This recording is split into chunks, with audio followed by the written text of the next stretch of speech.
Hello बच्चों, कैसे हैं आप सब। उम्मीद है अच्छे होंगे। मैं आपका social science teacher Ali sir स्वागत करता हूं आपके अपने यूट्यूब चैनल बोर्ड्स गुरु में। आज मैं आपके सामने बहुत ही इंपॉर्टेंट लेक्चर लेकर के आया हूं जिसका नाम है वन। ये क्लास 10th के लिए काफ़ी इंपॉर्टेंट रहने वाला है। अगर आप क्लास 10th में हैं और बिहार बोर्ड की तैयारी कर रहे हैं तो आपके लिए बेहद इंपॉर्टेंट रहने वाला है। आज हम जानेंगे वन के बारे में और हम ये भी जानेंगे वन के वर्गीकरण को, तथा हम ये भी जानेंगे कि वन का कितने प्रकार होते हैं। हम जान लेते हैं पहले आखिर वन होता क्या है। वन होता क्या है हम जानेंगे। वन किसे कहते हैं। सबसे पहला बात कि आप जब कभी भी किसी क्षेत्र विशेष में जाओगे तो कुछ ऐसा क्षेत्र आपको मिलेगा जहां पर पेड़ पौधा होगा, है ना, झाड़ियां होंगी, ठीक है, बहुत सारे लतर होंगे और घने रूप में होंगे ये, ठीक है। तो हम कह लेते हैं वो सब वन है।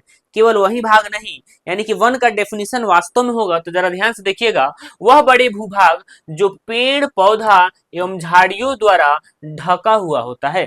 यानी कि वह बड़ा से बड़ा भूभाग जो किसी न किसी पेड़ पौधा एवं झाड़ियों द्वारा वह ढके हुए होते हैं, हम उसे वन कहते हैं। यानी कि वे बड़े भूभाग जो पेड़ पौधा एवं झाड़ियों द्वारा ढका होता है, हम उसे क्या कहते हैं, वन कहते हैं। और एक बात और याद रखना, वन दो प्रकार के होते हैं। वन कितने प्रकार के होते हैं, तो दो प्रकार के होते हैं। एक ऐसे वन होंगे जो स्वतः प्राप्त होंगे, यानी कि एक ऐसा वन होगा जिसके निर्माण में किसी अन्य चीज की आवश्यकता नहीं पड़ी होगी, वह स्वतः उसका निर्माण हुआ होगा।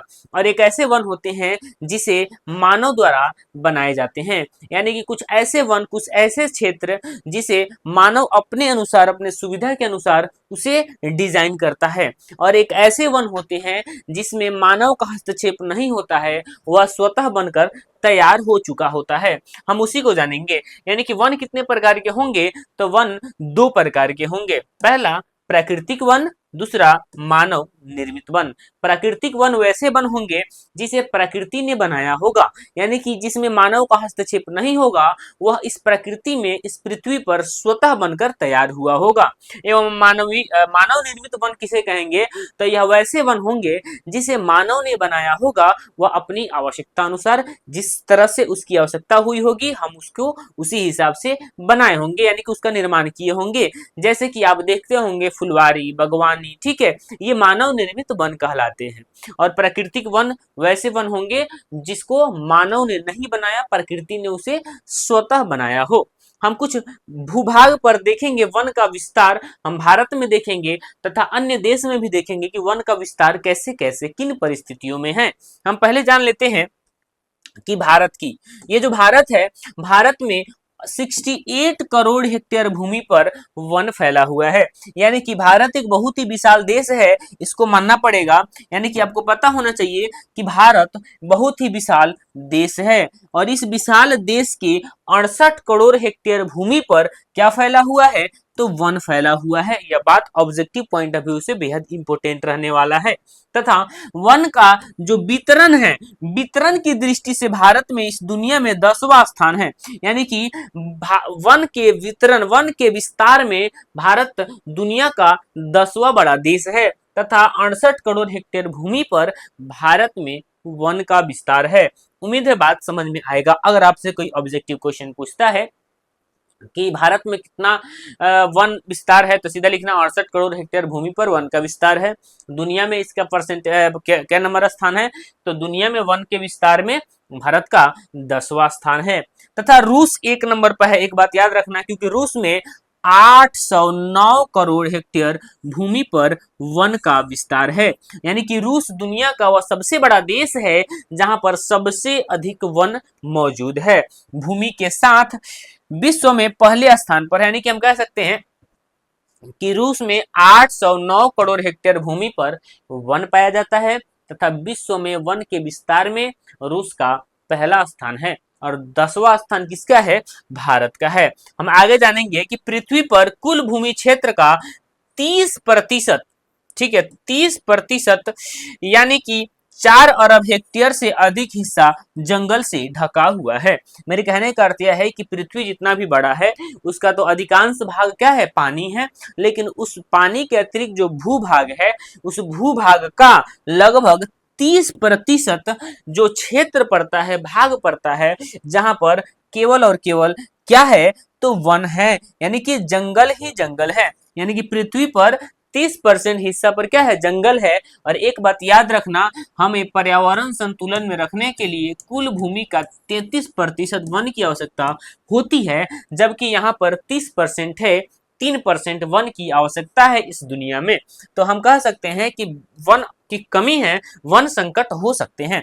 तब पृथ्वी पर कितना प्रतिशत भूभाग पर जंगल है, तो 30% भूभाग पर जंगल है। और एक बार याद रखना, ये 2022 की जनगणना के अनुसार बताया गया है।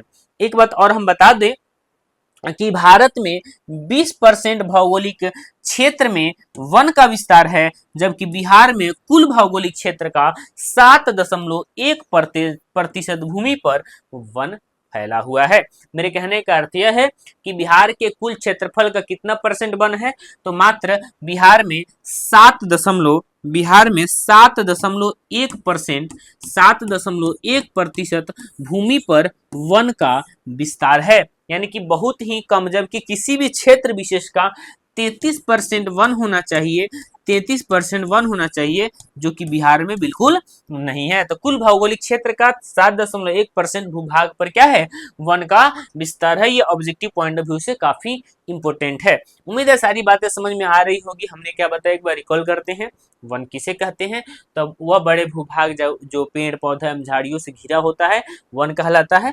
वन दो प्रकार के होता है, एक प्राकृतिक वन, दूसरा मानवीय वन। प्राकृतिक वन वैसे वन होता है जिसे प्रकृति ने बनाया हो, मानवीय वन वैसे वन होते हैं जिसे मानव ने बनाया हो। हमें भी कुछ पॉइंट स्टार बना करके हमने लिखा है, जो आपके लिए काफी इंपोर्टेंट रहने वाला है। हम और ज्यादा देख लेते हैं। लिखा है कि देश में सबसे अधिक वन मध्य प्रदेश में। ऑब्जेक्टिव पॉइंट ऑफ व्यू से बेहद इंपोर्टेंट होने वाला है कि हमारे भारत में सबसे अधिक वन का विस्तार कहां पर है, तो मध्य प्रदेश है, मध्य प्रदेश में है। यानी कि यहाँ पर आपको दिख रहा होगा, मध्य प्रदेश में हमारे भारत में सबसे अधिक वन का विस्तार है। ठीक है। दूसरा बात कि कुल वन का 11.22%, कुल वन का भारत में जितना भी वन है, उस वन का 11.22% केवल मध्य प्रदेश में ही वन का विस्तार है। आपको पता होना चाहिए, आपसे अगर ऑब्जेक्टिव क्वेश्चन पूछता है कि भारत में सबसे अधिक वन का विस्तार कहाँ पर है, तो आपका राइट आंसर क्या हो जाएगा, मध्य प्रदेश होगा। मध्य प्रदेश में कितना वन है, तो 11.22% क्षेत्र यानी भौगोलिक क्षेत्र का पर वन है। ठीक है।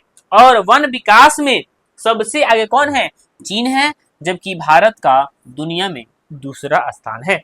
जो वन का विकास किया जाता है, वन के विकास में चीन का पहला स्थान है और भारत का दुनिया में दूसरा स्थान है। यह भी बेहद इंपोर्टेंट रहने वाला है, आपके लिए काफी इंपोर्टेंट है। तो यहाँ तक तो था छोटा सा पॉइंट वन के बारे में। अब हम जानेंगे कि प्रशासनिक दृष्टि से ना, प्रशासनिक दृष्टि से ये जो वन है निम्नलिखित भागों में बांटा गया है। ठीक है। प्रशासनिक दृष्टि से वनों को निम्नलिखित वर्गों में बांटा गया है। सबसे पहला वन का नाम है आरक्षित वन। मन में होगा कि आखिर आरक्षित वन क्या है, और पहले हम जानेंगे प्रशासनिक दृष्टि क्या है। प्रशासनिक दृष्टि कहने का अर्थ यह है कि कुछ ऐसे वन होंगे जहां पर आना जाना माना होगा, या उस वन की जो कटाई होगी उस पर रोक होगा। ठीक है। तो उस सरकारी होगा, सीधी सी बात है कि सरकारी जो भी कुछ वन को क्षेत्र डिस्कस करके बना दिया जाता है कि अब ये सरकार का अधीन है, इस पर किसी का हक नहीं है, सरकार जो करेगी इसको करेगी। तो प्रशासनिक दृष्टि से वनों को अलग अलग भागों में बांटा गया है। जैसे आरक्षित वन, आरक्षित वन किसे कहते हैं, जरा हम उसको देख लेते हैं कि आखिर आरक्षित वन किसे कहते हैं। तो ये ऐसे वन क्षेत्र होते हैं जहां लकड़ी काटना और पशुचारण पूरी तरह से माना होता है। आरक्षित वन वैसे वन होते हैं जहां पर वनों की कटाई, लकड़ी की कटाई, वहां पर पशुचारण, ठीक है, बिल्कुल माना होता है। हम उसे कौन से वन कहेंगे, तो आरक्षित वन कहेंगे। और भारत में कुल वनों का 54% हिस्सा आरक्षित वन है।